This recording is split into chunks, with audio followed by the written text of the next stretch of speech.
Morning, everybody. Morning. Morning.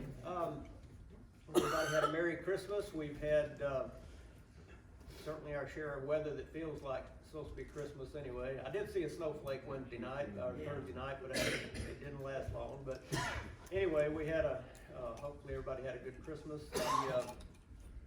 And the many that are sick, obviously, and traveling, we certainly pray for them. There was kind of a recurring theme, if you will, throughout the whole Bible, but it particularly comes into focus when we're thinking about the Christmas story, and that is the story of the shepherd. Now, I played one of the two shepherds in the play the other day, and of course everybody, I guess, every guy who's ever been in church at some point, if there's been a Christmas play, he's been recruited to be a shepherd because, hey, you don't have to do much to be a shepherd. Just stand there and act like you're looking at a sheep. You know, that's not anything too complicated. There's no lines or anything to remember. You just kind of do your shepherd thing, and then that's just part of the Christmas experience or the Christmas story, if you will.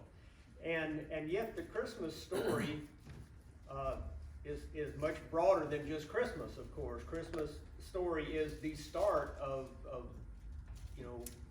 Jesus' ministry on earth, and that's obviously very clear. But the shepherds play a role, not just one shepherd, but many shepherds. They play a role not just in the Christmas story, but really it starts way, way back there. In fact, I want to go back all the way to Genesis 4. And we're going to start there. That's about all we're going to hit on in Genesis, but it is important, I think, because of a couple of things that happened in Genesis 4.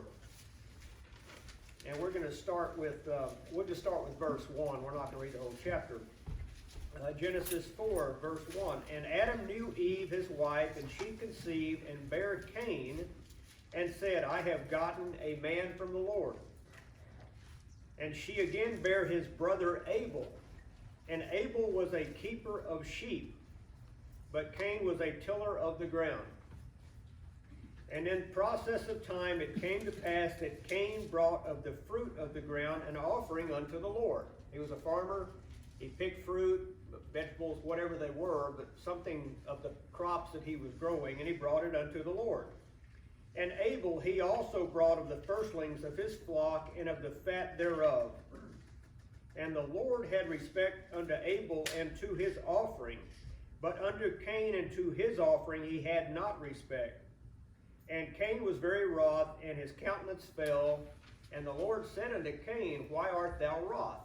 Angry is what that means. And why is thy countenance fallen? If thou doest well, shalt thou not be accepted. And if thou doest not well, sin lieth at the door. And unto thee shall be his desire, and thou shalt rule over him. And Cain talked with Abel his brother, and it came to pass, when they were in the field, that Cain rose up against Abel his brother, and slew him. And the Lord said unto Cain, Where is Abel thy brother? And he said, I know not. Am I my brother's keeper? And he said, What hast thou done? The voice of thy brother's blood crieth unto me from the ground. And now art thou cursed from the earth, which hath opened her mouth to receive thy brother's blood from thy ground, from thy hand. When thou tillest the ground, it shall not henceforth yield unto thee her strength. A fugitive and a vagabond shalt thou be in the earth. And Cain said unto the Lord, My punishment is greater than I can bear. Now it goes on from there, but the point has been made. The first baby born to Eve was Cain, who grew up to be a farmer. The second baby born was her second son was Abel. Abel grew up to be a shepherd. And then, as it turned out, Abel, because his sacrifice of a lamb, the best lamb he had, was accepted by God, then Cain was angry about that, and he killed his brother. Okay, and then God cursed Cain. Now, that's way, way, way back before Bethlehem and the Christmas story, but it is clearly tied into the whole story of the Bible and the whole story of Jesus. because we're talking about a wholly accepted sacrifice, which was the lamb. And we know this sacrifice of the lamb and the tending of the flock, if you will, both of those are interwoven in the whole story of the Bible. In fact, you know, I think there are only probably a couple of things that are mentioned in Genesis and in Revelation. You know, one of them, of course, is man. The other one is the lamb. And those two things are interwoven throughout our entire, you know, Christian experience, if you will. Now, I don't know how many of you have ever been around sheep very much. When I grew up on a ranch out in Texas, we always had cattle. We had some goats. We never had any sheep. But there were people around that had sheep. And in fact, my uncle, who passed away a couple of years ago, I remember him telling me when he was a kid, they used to shear sheep. That's how they made money in the summer when they weren't in school. Ranchers would hire them to come shear their sheep. And wool at that time was a big product that everybody around there, I say we didn't have sheep, but a lot of people did. And so wool was a big product that they could sell. And these days, I think most of the wool comes from overseas. But back then, it was a big deal you weren't shepherds per se. They would just put, you know, what's different now is that you have fences. Back in the days of Abel, and certainly through David and all the other shepherds in the Bible, say, well, they just go out and you had to tend the sheep. You had to watch the flock because, you know, otherwise they just go wherever and they get into trouble. Well, when we invented the fence and kept them in a pasture, then there were, and got rid of the wolves and the bears and the lions and all these things over time, it became where sheep could better take care of themselves. But there was a time when you really had to watch them pretty much literally night and day because something was always looking, you know, to pick off a sheep. Now, if you ever had a chicken house out in the country especially, you know that you start out with 20 chickens, you don't end up with 20. You might end up with 3 or 4 because the snakes eat the eggs, the fox gets in the hen house, the hawks catch the chickens out in the yard. First thing you know, you don't have any chickens left. So you got to be out there constantly watching your chickens. Well, sheep is kind of the same way. You've got to watch your flock, almost literally like a hawk, because otherwise something's going to come in and grab a sheep, and especially these little lambs because they're very vulnerable. They can't really take care of themselves. They have to be watched over, and somebody has to really put a lot of effort and priority and time into watching over the flock. Because otherwise, you're just not going to end up with anything. You're going to be somebody that used to have sheep. Like say, even my uncle, he said, you know, we would shear sheep, and then you put them out in the pasture, and then if it got cold, well, the sheep didn't have any wool left on them hardly, so some of them might freeze. So you had to watch the weather forecast. You had to do all these things to make sure your sheep ended up being healthy. And the sheep itself was so vital to life in the Middle East back then, and it still is today, but especially back then. If you think about it, you know, what could you, in that kind of an environment, what could you depend on? You know, here it talked about Cain being a farmer. Well, a farmer, if it doesn't rain at all, is going to have a hard time growing a crop. That's just the way it is trying to grow anything, okay? You won't have any fruits, you won't have any berries, you won't have any whatever. But a sheep, at least, if it can still find a little bit of grass and some water, then you can at least have the sheep continue to provide for you. The sheep not only provides the wool, but the sheep obviously also provided meat. And so because it was a valued resource, and the shepherd way back in the Old Testament, if you look at Moses and people like him, even David was, of course, the shepherd boy in Bethlehem. Well, those people had a lot of responsibility, and the shepherd tended, look at Job. Job had all these sheep. Now, he had his other things too, but he had a lot of sheep. That tended to be a sign of wealth and power, if you will. Way back there, the people that had all the sheep tended to be the wealthier, more settled, if you will, respected landowners. Now, land back then we didn't own like we do now. You didn't have a deed for it way back there. Everybody just kind of used the same area. But they all had their own sheep. They all had their own cattle. They all had their own camels or donkeys or whatever. They all owned them individually. And so to have a lot of sheep under your guidance or under your watch was considered to be a sign of wealth and prosperity.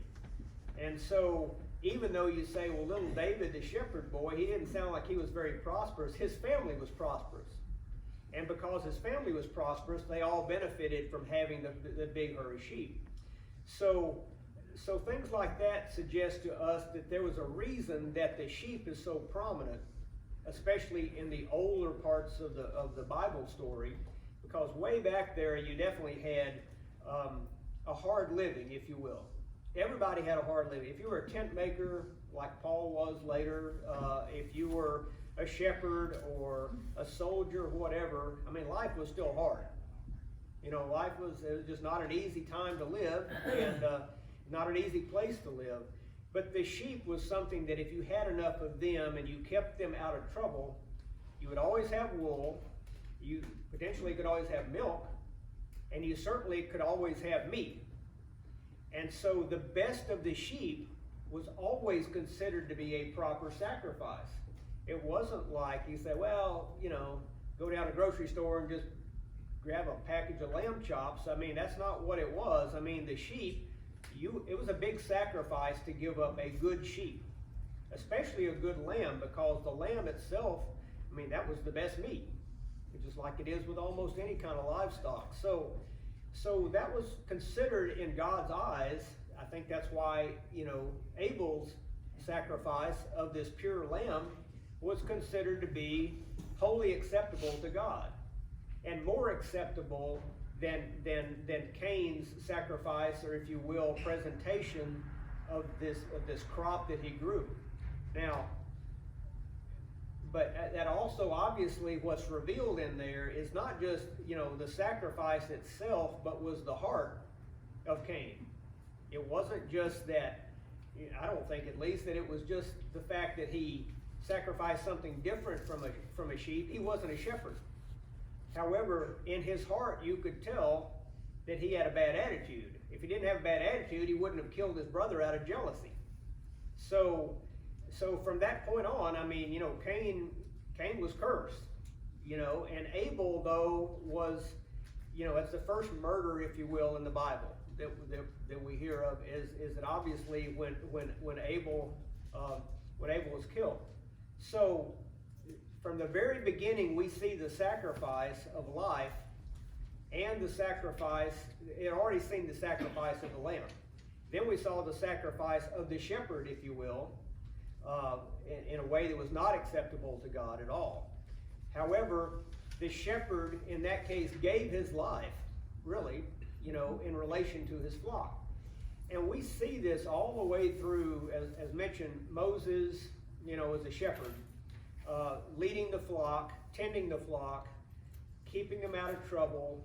You know, sheep will follow you if they know that you're their master, if you're their keeper, their shepherd. But if you've ever tried to drive sheep, it doesn't work very well. Sheep they don't follow, you know, there's not a head sheep that just kind of leads the way. You know, the shepherd has to lead the sheep. And so because of that, as soon as you turn your back, here's the sheep wandering off somewhere, getting in trouble, falling off a cliff, drowning in a pond or whatever. And even if you lead sheep to water, they won't just necessarily drink it.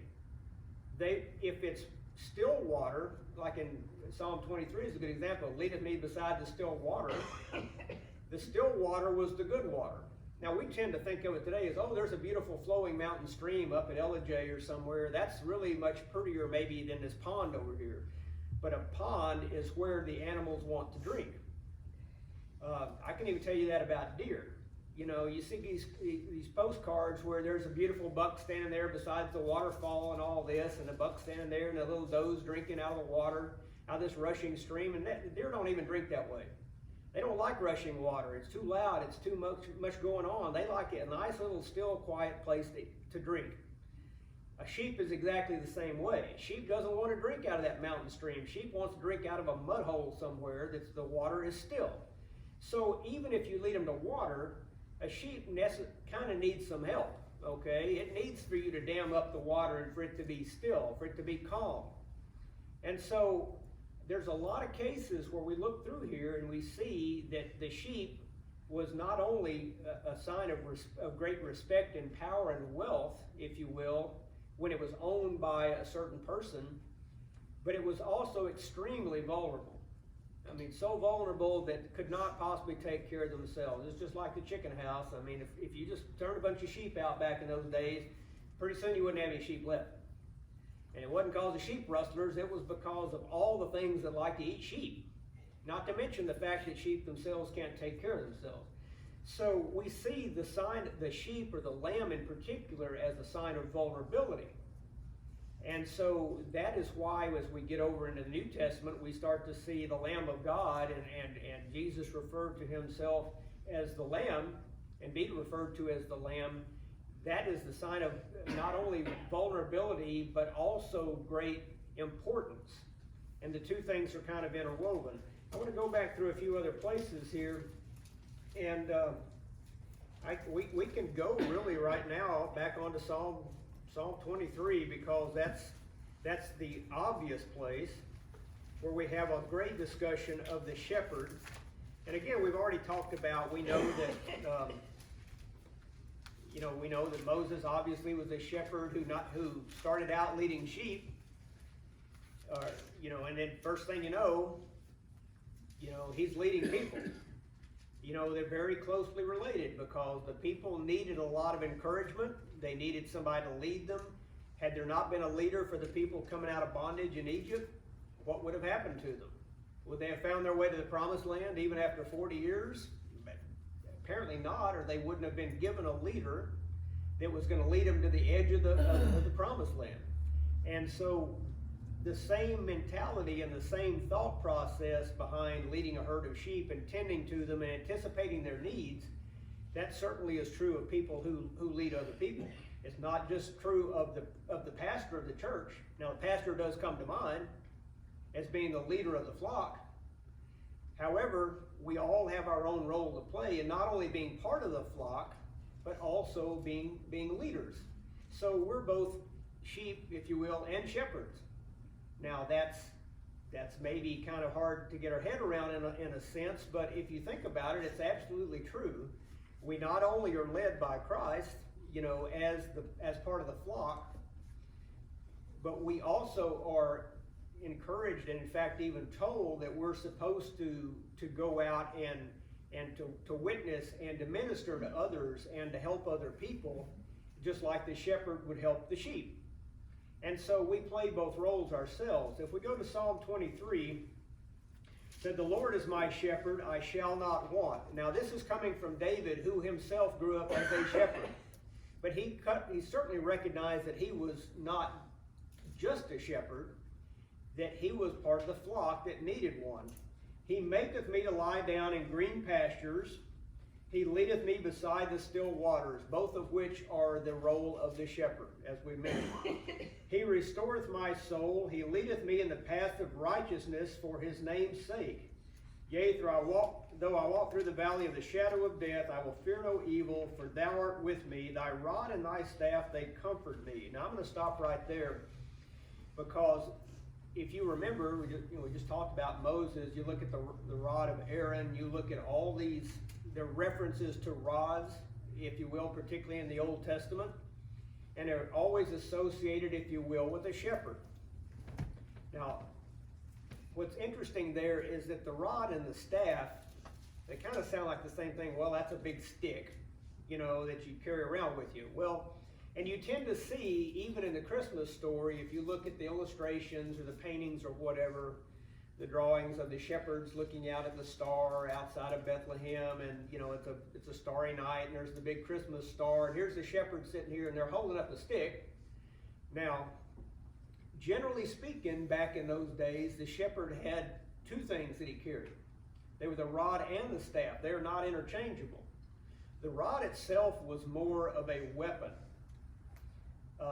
Sometimes it had little, maybe even like nails in the end of it or whatever, but that was what the shepherd used to protect and guard the flock.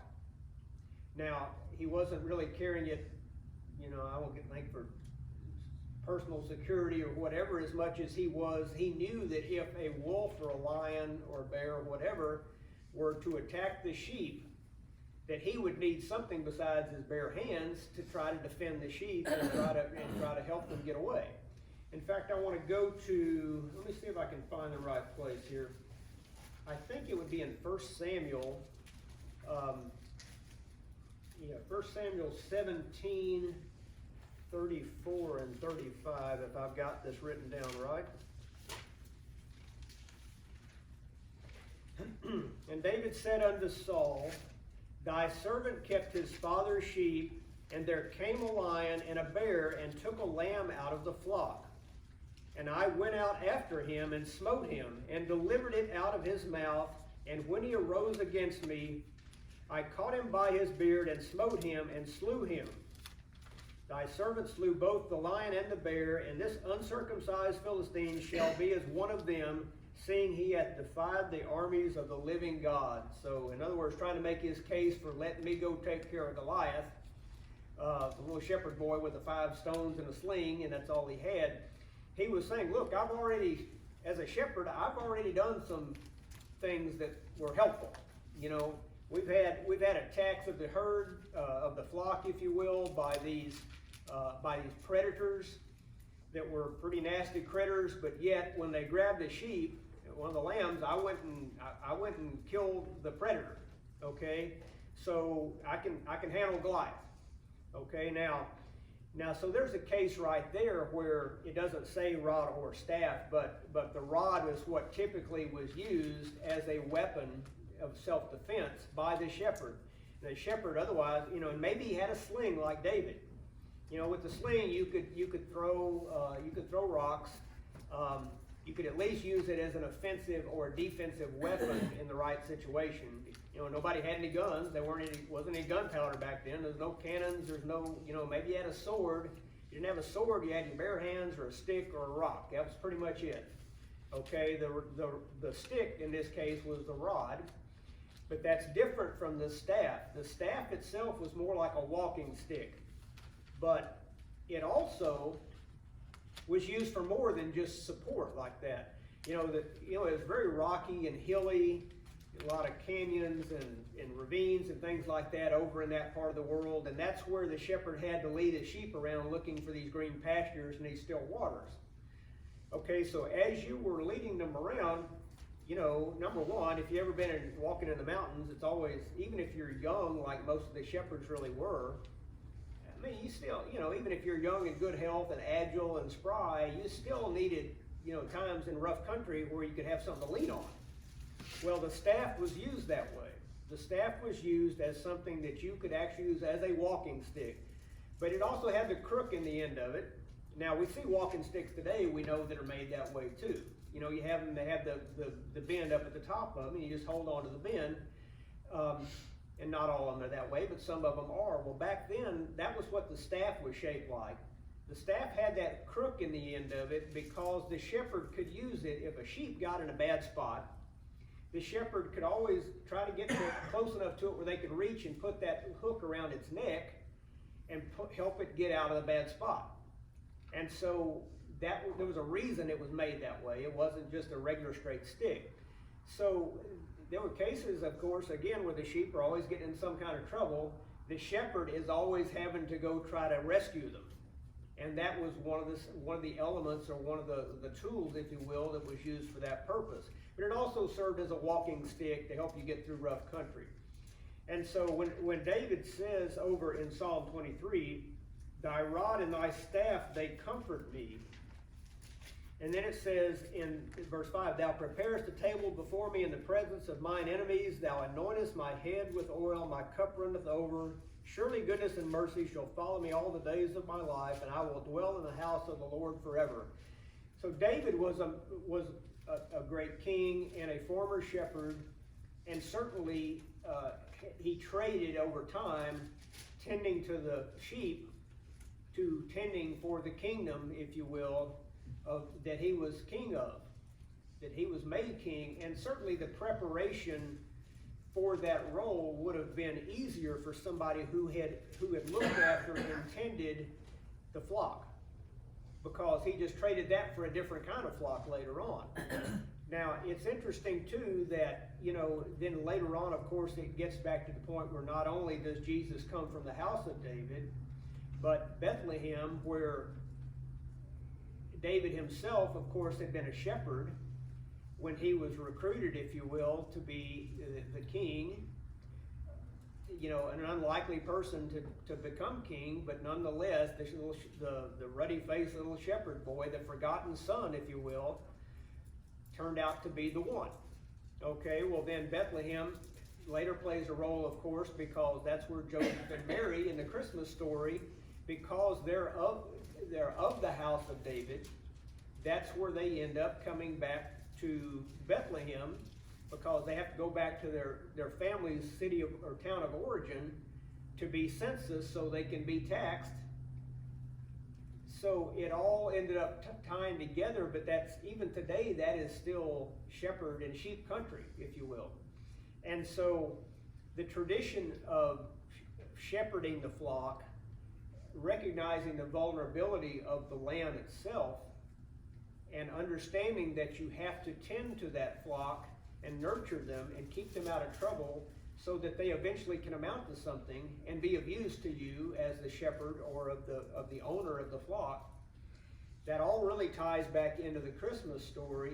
And so even the shepherds themselves, if you look at why would the angels come to shepherds? Shepherds are these lowly little members of society, mostly kids, that were out there watching these flocks at night. And we're even told, if we go over to, where is it? I guess it'll be in Luke 2. That's where we get back into, let's see, in Luke 2, verse 8. And there were in the same country shepherds abiding in the field, keeping watch over their flocks by night. Very familiar, we all know this by heart. And lo, the angel of the Lord came upon them, and the glory of the Lord shone round about them, and they were sore afraid. Well, who wouldn't be? You're a shepherd. You're not educated in the ways of much of anything except watching sheep and being part of your own earthly family. And so you're out there watching these sheep at night outside Bethlehem, and here comes an angel, and it appears unto you. Well, who wouldn't be sore afraid in that situation? And the angel said unto them, Fear not, for behold, I bring you good tidings of great joy, which shall be to all people. For unto you is born this day in the city of David a Savior, which is Christ the Lord. And this shall be a sign unto you. Ye shall find the babe wrapped in swaddling clothes, lying in a manger. And suddenly there was with the angel a multitude of the heavenly host, praising God and saying, Glory to God in the highest, and on earth peace, goodwill toward men. And it came to pass, as the angels were gone away from them into heaven, the shepherds said one to another, Let us now go even unto Bethlehem, and see this thing which is come to pass, which the Lord hath made known unto us. And they came with haste, and found Mary and Joseph, and the babe lying in a manger. And when they had seen it, they made known abroad the saying which was told them concerning this child. And all they that heard it wondered at those things which were told them by the shepherds. So the shepherds ended up playing, as of the moment before the angel appeared to them, the angels were not even part of any Christmas story. They didn't have anything to do with going to Bethlehem for a specific reason of delivering the baby, or they weren't the wise men that came with gifts. They were just, if you will, bystanders. They were just happened to be close, in the same country. I mean, I don't know how far away they were, if they were a half mile outside of Bethlehem or 28 miles. I don't know. Things back then seemed farther away because everything you had to walk on foot to do everything. Something was 20 miles away. Well, that's not exactly like 20 miles today. Just run over here to the store. You didn't run over 20, 25 miles somewhere. It was a journey, okay? So for them to drop what they were doing, and again, just as we saw in the Christmas play last week, for them to drop what they were doing, which was a great responsibility of tending the flock, and immediately go to Bethlehem to see this Christ child, and then to go tell people about it, that was some of the first, if you will, witnessing. It wasn't witnessing about the death of Christ, but it was witnessing about the birth. And we saw that the wise men, of course, didn't tell a straight story about where the baby was. And I don't know how much detail, the shepherds did either, but they told, as it says down here, and when they had seen it, they made known abroad the saying which was told them concerning this child. They said, hey, an angel came to us in the heavenly host, saying, glory to God in the highest, and we came here and saw this child. This is the Messiah. How they put it exactly, we're not told what exactly the words were they used or exactly who they told it to, but when it said they said it abroad, saying something abroad means that you went out and spread the word. Similar to what Jesus said in the Great Commission, go ye therefore and teach all nations. Well, that was the shepherd's version of teaching all nations, would have been to go back out in their little world and tell everybody about this child. And so the shepherds ended up playing a key role. If they didn't play a key role, I don't think they'd even be mentioned in here. But they were mentioned specifically because they had a role to play. The angel said, go do this. They went and did it. Now, again, they did so at the risk of their own flocks because they understood that this was something important and that they needed to go out and to really, if you will, confirm it with their own eyes and spread the word. But it does something else too. If you think about it, if you're Joseph and Mary there, and Mary's just had this little baby, then at this point you're all alone in this manger. You're out in kind of a stable. You don't really have a good place to stay, but it's time to deliver the baby, and she does. And then shepherds show up. These are not people they knew. These are not. They just showed up. Now, they had to be. How did they know what was going on? I mean, clearly there was guidance here by God and the angel to go ye therefore and see the baby. So when they did, that had to be reassuring that something important had happened to Joseph and Mary as well. Now, yes, Mary knew that she'd been visited by Gabriel, and she knew that this child was an immaculate conception.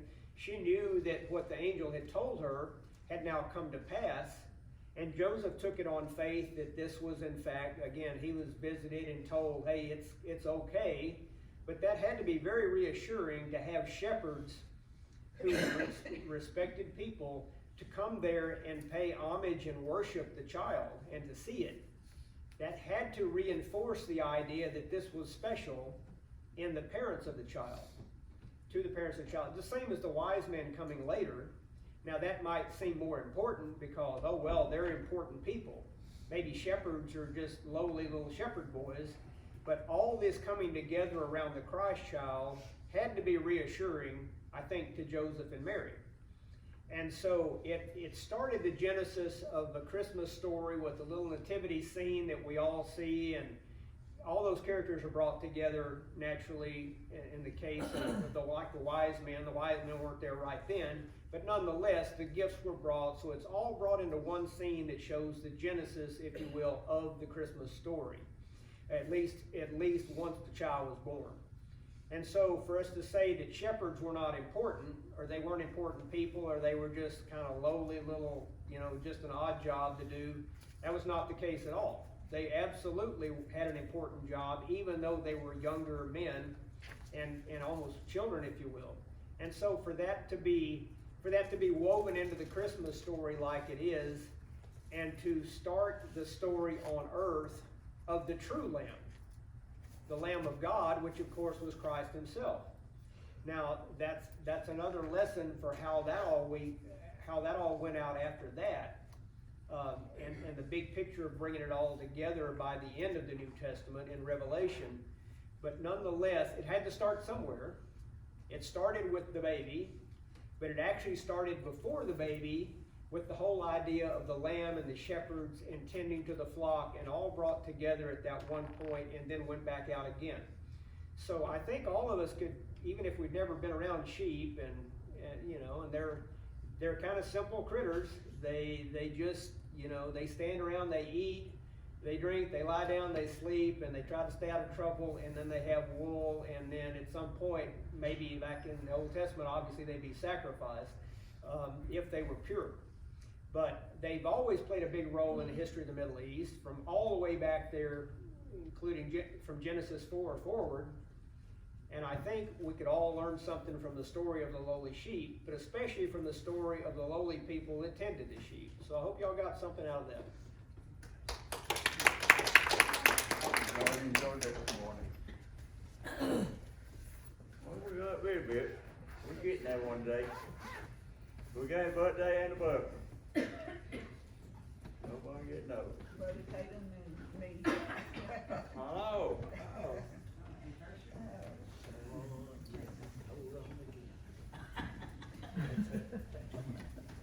Down the boat.